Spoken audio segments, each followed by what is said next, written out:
They also have a thing here. So you're going to be hitting the road here pretty soon. And this time you're taking a full band out with you, instead of just, you with a guitar and a piano. What made you change it up this time? For the last few years, we've been kind of doing string quartet shows in the spring and the fall, and then the rock band during the summers. I think since COVID, a lot of us have a greater appreciation for doing what we do, Mhm. and so the last few years, it's been a lot of fun. So yeah, we kind of alternate between opening. Like last year, we opened for the Bare Naked Ladies over the summer. This year, we'll do a headline show. So we kind of alternate back and forth. But it's awesome, to be back on the bus. I for many years I didn't tour with the rock band, Right. but I think after COVID, everybody's like, how lucky are we? Let's go have some fun, and so it's great. I play with incredible musicians, both in the quartet and the rock band, and they're like my second family, anyway. So it's always a family reunion, and it's my favorite part of the year, right? Sure. Absolutely. Now, how long is this tour going to last? The rock tour is about 3 weeks, and then we'll Oh, do another 3 weeks in the fall with the string quartet. And I'm always doing one-offs here and there as well. But yeah, so it's not crazy long, but I right. think at our age, the days of playing 200 shows a year for me, it was great, 20 years ago, but I'd like to do about 50 or 60 shows a year, and I think that's a nice balance. Yeah, perfect. Absolutely. Now, when you go out on the road, you say you're on the bus. Do you bring anything with you that kind of reminds you of home or something that helps you with some downtime? Well, it's funny. You mentioned that how the tour bus is set up much different than it was 15, 20 years ago. Um, 20 years ago, we didn't have blenders for health shakes, and bottles of Motrin, and it's in a pharmacy. So everybody's very health conscious these days. It's the days of pizza after every show. It'll be the last show of the tour. We'll have pizza, but yeah, sometimes my family actually comes out with me. My daughter's a aspiring singer songwriter, so she'll come out and sell some merch. My wife will meet me on the road. So my family always seems to find some time to come with me. But yeah, you try to just kind of stay healthy. You bring a couple of candles from home, you bring some books. My old guitar player Greg Soran used to bring his little dog, which Ah, we'd love to have. So but again, these guys, Pete Thorne, Randy Cook, I've known them for so long. It is just like a family affair. nice. So you're kind of just with your second family, and same with the string quartet. So it's kind of like a reunion every time. So you don't, and again, it's because these tours are relatively short. You don't get too homesick. Right. Perfect. Very good. Now, you also just recently released a new single, "Okay, We're Not Okay." What compelled you to write that song? Yeah, the song is about the aftermath of October 7th, the Hamas atrocities. It was inspired by a speech that the mayor of New York actually gave in the early days of after October 7th, where he said something's really broken in the country when we have thousands of people celebrating the Hmm. atrocities in Israel in Times Square. And over the next few months, we all saw kind of the collapse of so many of our moral institutions. Many media outlets becoming kind of Hamas propaganda. Certainly, our college campuses run amok with anti-Semitism. Hmm. My alma mater, UCLA, being one of the worst offenders, and even members of Congress, who basically became Hamas spokesmen, and that really scared me and continues to scare me. And I wrote we're the song "Okay," and as you mentioned, the theme is "We're Not Okay," and I think that's true. And it's I didn't really expect to have the reaction that the song got. I'm not a Jewish person, but when Israel shared the video of "Okay" on their social media, I understood a little bit of what Jewish people deal with in 2024. So it's been education to me for me to go to Israel and perform at Hostage Square for the hostage families and the people of Israel. That also kind of reminded me of the concert for New York, when I played after 9/11. Right. It's been quite a journey, and of course we're still in the middle of it. But yeah, I think one thing that's been very disappointing to me is the reaction of the music business. Mm. Uh, we are supposed to be Live Aid. We're Sun City. We're the concert for New York. We stand up for human rights, And the fact that so few, kind of especially the icons of the music business, have condemned Hamas. It's not about, do you love Israel? Do you love Netanyahu? It's like, can you condemn these atrocities? Can you say release the hostages? We have 5 American hostages. I Mm. wrote an article in the Wall Street Journal, an op-ed, just a couple of weeks ago. Um, you might remember, you're kind of my generation. After Sure. in 1979, in the Yeah. Iranian crisis, there were yellow ribbons around every tree in America. It was the lead on the news every night. But Yep. we have 5 hostages and nobody knows their name. So I think it goes to the song. We're not okay. Something in the culture is broken, and if we don't address that and face it head on, it's only going to get worse, in my opinion. Absolutely. Yeah. I'm glad you have the courage to take a stand. And like you say, I mean, where are those other artists just to kind of to rally behind you and say, this is not okay for sure. Absolutely. I'm with you on that. Thank you. Absolutely. So, um, you put out that single. Is there any plans to make more new music or perhaps put out an EP or an album? I know we're kind of more single oriented these days with streaming and that. I sure miss the record, the album. Of course, I'm an old curmudgeon guy, and it's my job to say, "Oh, the good old days." But I miss albums. I miss song number 7 that's never going to be on the radio, that becomes New York State of Mind or something like that. Mm. Um, I haven't really put much energy into making a record in the last 10 years. I've been so busy with family things. We have a family business, touring. I've certainly put out songs, but the last 3 songs that I put out, one about Afghanistan, one about Ukraine, when I went to Ukraine and filmed a video with Ukrainian orchestra, they've all had impacts that I never could have imagined. They've had global impacts. They've had tens of millions of views, Mm. and that kind of has inspired me to keep doing it, and also to write some songs that are not just based on these horrible events, right? Right. So yeah, so I think for the first time in my life, first time, in 7 8 years, I'm kind of excited about the idea of doing a record and putting a couple of these songs on it, but also some other songs that are maybe not just kind of world event specific. So that's a long answer to your question, but I'm hoping to have in the next year or so, Fight for Fighting record number 7. Perfect. All right. Well, we'll look forward to that for sure. Looking back on your career a little bit, who was the first artist you saw in concert and how did that affect you? Well, it's no coincidence. It was Billy Joel. It was at the Mm. Fab Forum in Los Angeles. It was the mid '80s. It was the Glass Houses tour, and I think certainly I'd already had a lot of love for music and songwriting, and my mom was a piano teacher, and I played piano at a young age, and I was already into writing and music, and I was doing musical theater, all this stuff. But seeing Billy Joel, I think, of course, and Elton, of course, like so many, young kind of wannabe piano player, singer songwriters in the '80s. Yeah, I mean, it was. I wanted to do that. I saw that and I wanted to do that. So Yeah. certainly the songwriters of the '70s were a huge influence on me. Not just Billy and Elton, but the rock. The Who, the rock bands, Queen, of Mm. course, as a singer wanting to sing like Freddie and Steve Perry and all those guys that sang up there. And the James Taylors, the Joni Mitchells, the real songwriters, the Cats in the Cradle. To me, it's the golden age of songwriting. And Right. so, not just the piano guys, but to kind of be born in that age of where coming out of the '70s with the great songwriters and the great classic rock bands. I think that really kind of formed my influences. Right. Absolutely. Now, you kind of started out more of a on the rocker side, right? Yeah, How did you end up meeting Rudy Sarzo and Scott Sheets? that's a great. Well, I was just out of college. We had a little timeshare down in Malibu, and so I was kind of spending the summers in Malibu, kind of writing and surfing and doing what young people do in California.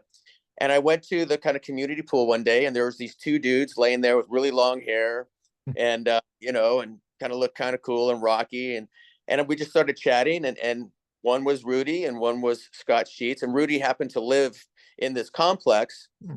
and he kind of took me under his wing. It was kind of an almost famous thing. He heard a couple of my songs.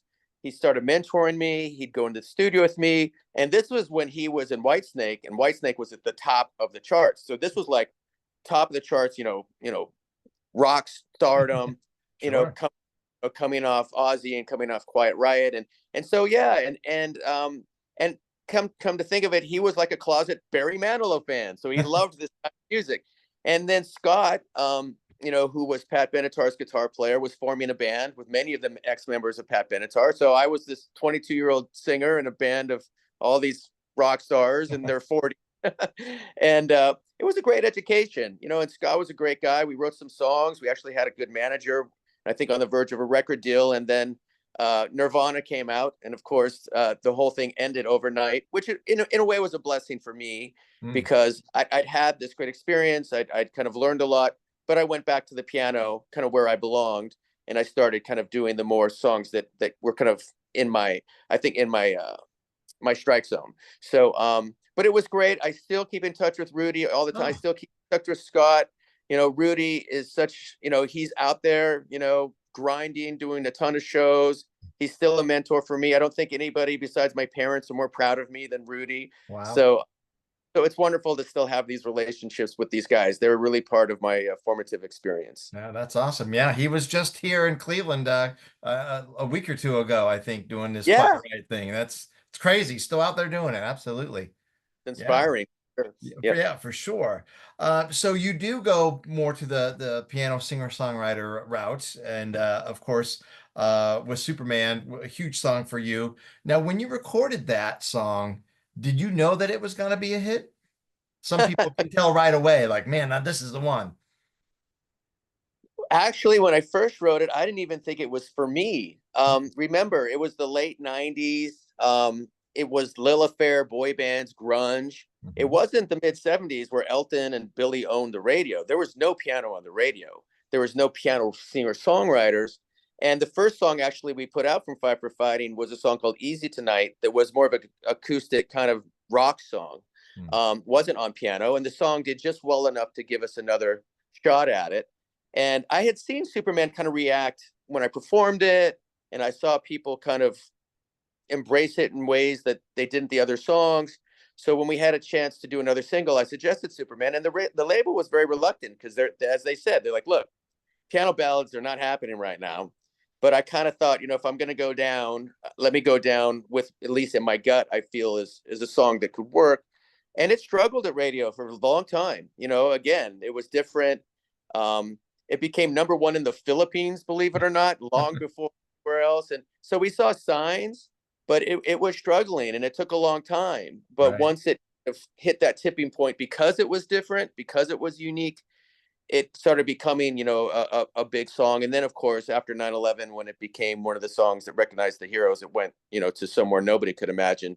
But yeah, it was a struggle. And you know, who am I to know what a hit is? 100 years, again, that was a blessing. And we had other songs everybody thought would be a massive songs, and they weren't. You never know, because once you Mm. put them out there, they're not yours anymore. And so much of it is out of your control. But yeah, certainly Superman has given me the childhood dream of doing this for 25 years, and will always be my firstborn. Absolutely, for sure. Now, when you wrote that song, was it easy to write, or was it something that you worked on? Some people say the song wrote itself, or other people said, no, man, I just had to chip away and keep, grinding it out until it became what it is. It was a gift. It was a Mm. gift. Very, very rare. I basically wrote the whole thing, with the exception of the double pre-hook, in an hour. Uh, Among thousands of, I wrote thousands of songs, before anybody heard one, and it was just another one of those songs. And as I said, I almost didn't put it on the first record, but my producer Greg Wattenberg kept saying, we got to do that little song. We even called it a little song. It was like this little thing, and maybe because it came so easily, it was kind of like overlooked. But yeah, it's very rare. My joke is I've been looking for that, 45 minutes, hour ever since. But yeah, like the rest, like 100 years took probably 3 or 4 months to get it right. Okay. It'll actually took almost a year. I kept going back to the drawing board on that one.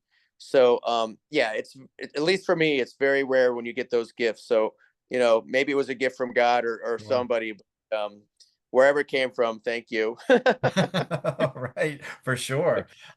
You mentioned it kind of being the theme or anthem post 9/11, perfect song, I think, for the era. And you mentioned playing the concert for the New York City. What was that like playing Madison Square Garden with all those, iconic people? Some that you've mentioned. Yeah, I mean, and meeting them and Right. having us next to the Who and sing "Let It Be" with Paul McCartney. I think on any other day it would have been the dream, the highlight of any young songwriter's life. Performing at Madison Square Garden. Of course, that day it wasn't about that. It was Mm, about the families.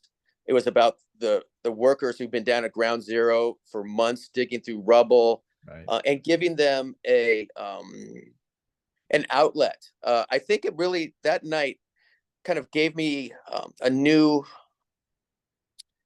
purpose for music. Of course, we all want fame and fortune. We like hits. We like all that comes with it. But watching, and it wasn't my performance of Superman. It was watching the Who when they came out and kind of blew the roof off Madison Square Mm, Garden, and you saw 20,000 people who again had been going through the worst imaginable circumstances, crying, singing, screaming. You know, I remember looking at this guy with two beers in his hand, singing and crying, and a big union worker who'd been down at ground zero. I'm like, mhm, look, once in a while in history, music becomes more than just fame and fortune. It becomes cultural, it becomes critical, it becomes historic.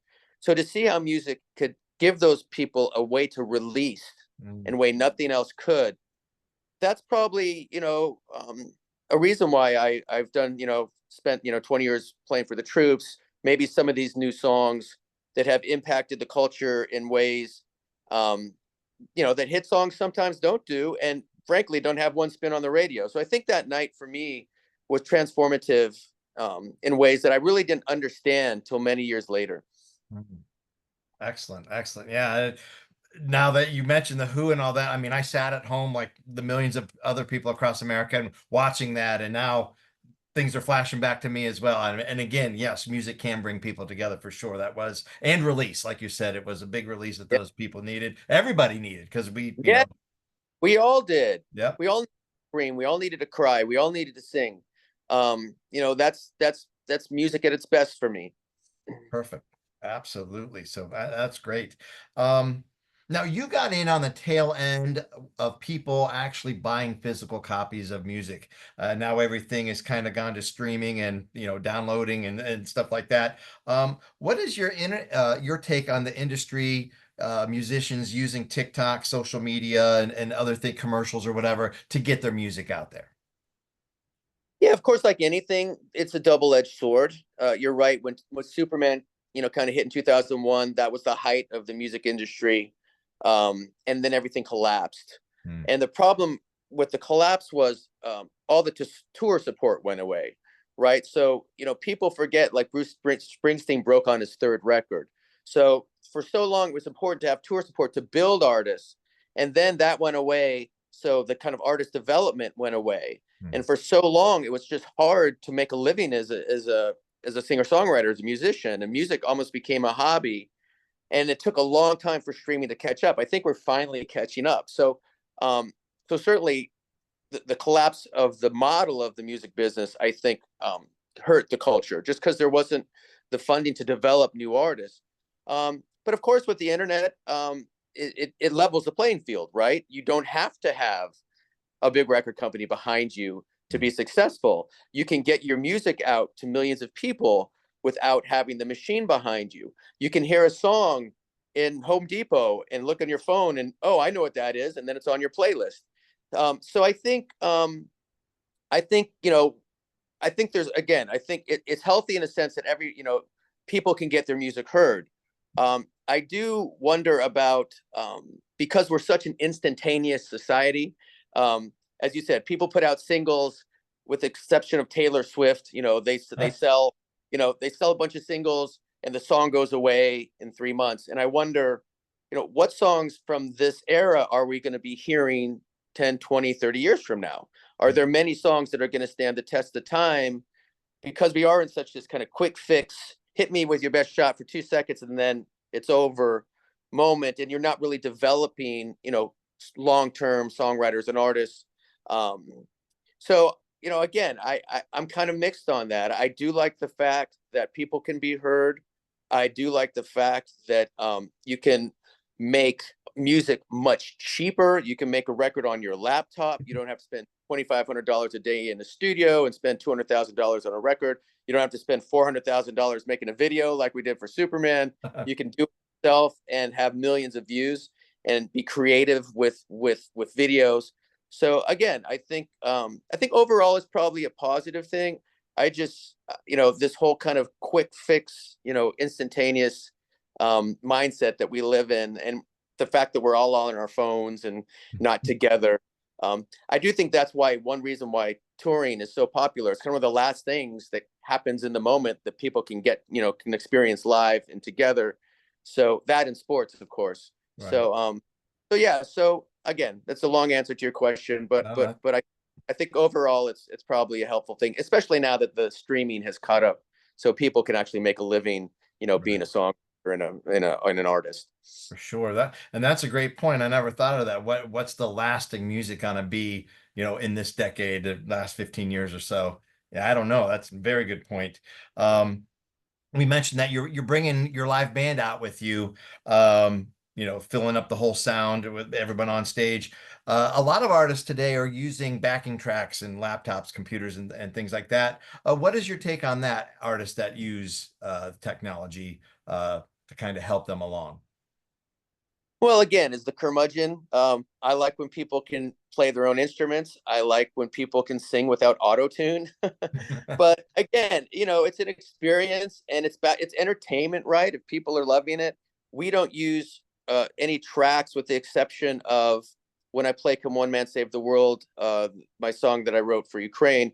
We actually play the orchestra video, the Oh, orchestra audio, um, that when I recorded the orchestra in Ukraine, just to give people a sense of this is what it sounded like there. But yeah, everybody sings live. We don't have tracks, and for me, it's about this is who we are, this is what we do, and my favorite bands never used tracks, and they didn't need. And but hey, it's different these days. The kids have a different expectation, and not all the tracks are basically because you can't play or you can't sing. It's just you can't bring 15 people on stage, right? right. You economic too. So but for us, yeah, that's we're old school in that, right? I'm old school right there with you. I like a live band and people that can play. Yeah. Absolutely. Very good. So you're going to be playing here in Cleveland at the House of Blues next week already. It's crazy. The summer's flying by. Do you have any memories of playing in Cleveland? I think you were here last summer with the Bare Naked Ladies. I have great memories of playing in Cleveland. We've had so many shows. My pal Jim Brickman in town, we've done a lot of writing together, so he's my kind of Cleveland guy. Hmm. And I remember a Halloween show that we played kind of early in my career in Cleveland, which John Waite, one of my heroes, opened for me. And my Wow. favorite Cleveland show was the night when the Browns, finally ended their losing streak, and it was that night when all the bars said if the Browns win, all the alcohol is free and open the Right. beers. So we were literally listening to that, and I celebrated that night with the two bartenders at the club we played till 2 in the morning hosting the Browns. So that to me, my favorite ever. I don't know if we'll ever top that in Cleveland, but it's always it's always great fun to play. Everybody's obviously it's a music city, and we certainly have that date circled on our tour for next week. Perfect. Yeah, absolutely. Well, let's hope that that doesn't happen again. We don't want that losing streak. That was awful. All right. So, John, you're going to be here next week with your band. What can fans expect from the show? Yeah, certainly you'll hear the songs. We always have a few surprises. I like to tell people it's a family show, so don't worry about bringing your kids, bring the grandparents. We always do a song that recognizes the troops, the United States military. Hmm. We'll play a couple of the new songs, that people have been asking to hear, but it's also a storytelling, kind of fun show where I kind of talk about my experiences, where the songs came from, And again, I have such incredible players. You know, Pete Thorne, one of the best guitar players in the world. Randy Cook, you know, again, a world class drummer. So the musicianship, you know, every night I just get lost watching them sometimes. So hopefully there's something for everybody. But yeah, it's always special to come to town, and as I said, there's always a surprise or two that you're not expecting. So it'll be a lot of fun. Perfect. We love surprises. All Yeah. right. Well, I'm gonna get the word out and get this posted, and we will pack the House of Blues for you next Friday night. Greg, you're the man. If you come to the show, please come say hi. It's a pleasure to meet you. Yeah. Absolutely. Yeah, absolutely. I will for sure. I look forward to it. All right, buddy. All Take right, care. John. Thanks a lot. Bye Have a bye. good one. Bye bye.